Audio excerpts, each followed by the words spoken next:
Hi guys, welcome to another blog. তো তোমরা তো জানোই গতকাল আমার মা দিদার বাড়িতেই রয়ে গেছিলো আর আমি বাড়ি চলে এসেছি। তো আজকে আমাকে আমার টিফিন নিজেকে বানাতে হবে। তো আমি ভেবেছি ম্যাগি বানিয়ে নিয়ে আবার কি বানাবো, তো বানিয়ে তোমাদেরকে দেখাচ্ছি। ফার্স্টেই আমি ম্যাগি বানাবো, তারপর চা খাবো সকালে। এখন বাজে সকাল 4:45। তো মোটামুটি আমার রেডি হতে তো 1 ঘন্টা লাগবেই। তো চলো বেশি কথা না বলে আজকের ব্লগটা স্টার্ট করা যাক। গাইজ, এই দেখো আমি ভেজিটেবলস মানে ফ্রাই করতে বসিয়ে দিয়েছি। আর এখানে আমার অলরেডি ম্যাগি বয়েল করে রাখা আছে সাইডে। হয়ে গেলে পরে তোমাদের দেখাচ্ছি আমি।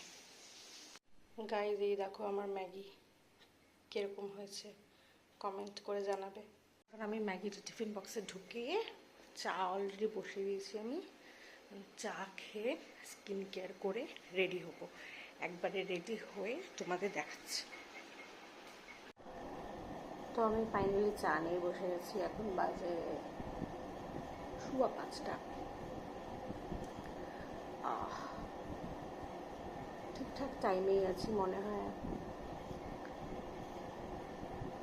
চাটার দরকার ছিল, বিকজ চা না খেলে ঘুমটা ভাঙেই না।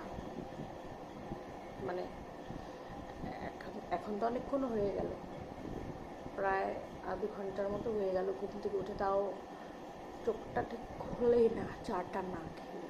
চা খুব ইম্পর্টেন্ট। যাদের চায়ের নেশা আছে তাদের চা খুব ইম্পর্টেন্ট।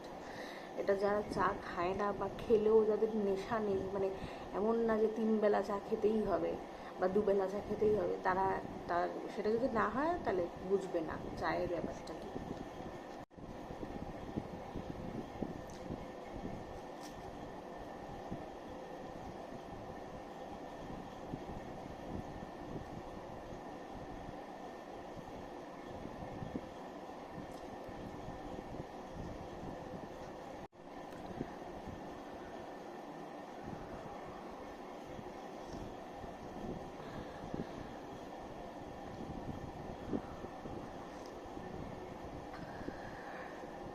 তো আমি রেডি হয়ে গেছি।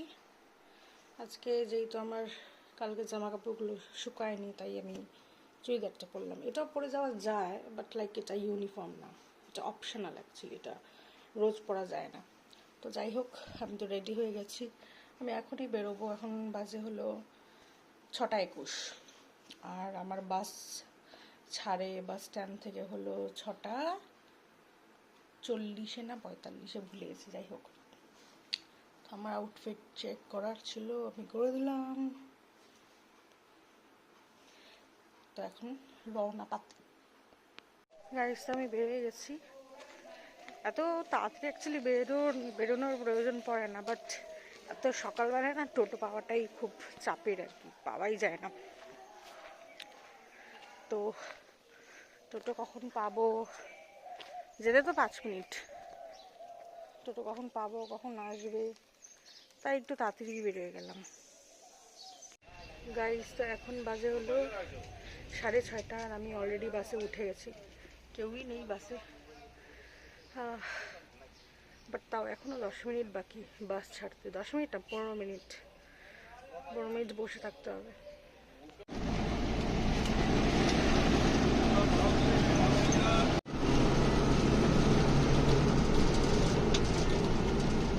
গাইস, তো আমি জাস্ট বাস থেকে নামলাম। আমি আমার ফ্রেন্ডদেরকে কল করলাম জিজ্ঞেস করার জন্য যে তোরা কোথায় আছিস। বললো কলেজে ঢুকিস না, সেরকম বললো কলেজে ঢুকিস না, তুই ওই গোপনদার দোকানে যা, মানে আমাদের কলেজের উল্টো পাশের দোকানটা, ওখানে যা, ওখানে আড্ডা মারবো 5-10 মিনিটের মতো, তারপর কলেজে ঢুকবো। আমি বললাম ওকে। এই যে এটা হচ্ছে আমাদের গোপনদার দোকান, আর ওই যে এটা হচ্ছে আমাদের কলেজ। গাইস, তো আমরা ক্লাসে চলে এসেছি আর আমাদের ফার্স্ট ক্লাস অলরেডি স্টার্ট হয়ে গেছে। ও এখন আসলে কত লেট করলো।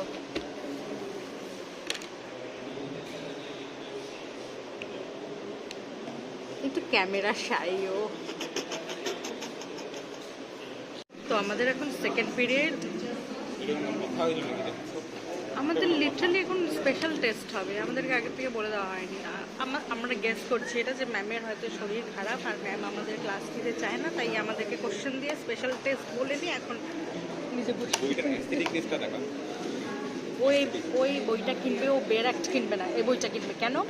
অ্যাস্থেটিক জন্য, যাতে লোকে দেখে নিয়ে ওকে লয়াল লয়ার ভাবে।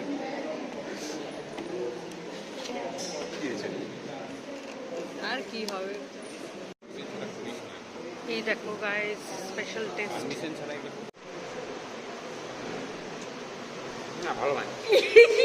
তো ওর জন্য আমি যে ম্যাগিটা বানিয়েছিলাম সেটা ও বললো ভালো বানিয়েছি। না বসে খা। এতটা ভালো এক্সপেক্ট করিনি।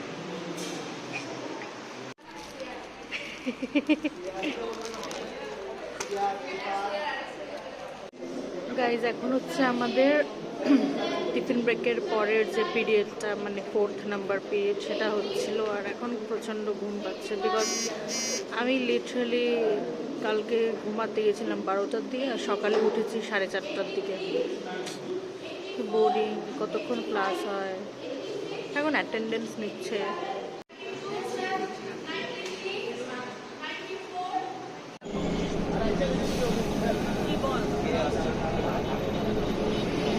তো গাইজ আমি এখন ফিরছি, ফুল রাত হয়ে গেছে।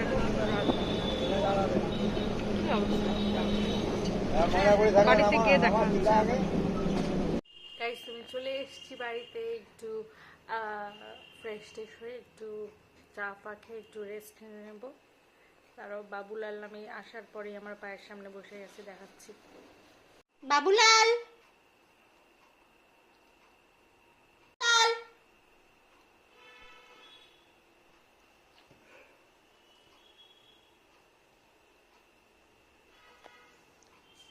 গাইস, আমি ফ্রেশ ট্রেশ হয়ে একবারে ডিনারও করে নিয়েছি। এখন আমি শুয়ে পড়ছি আর ভাবলাম আজকের ব্লগটা এখানে এন্ড করি।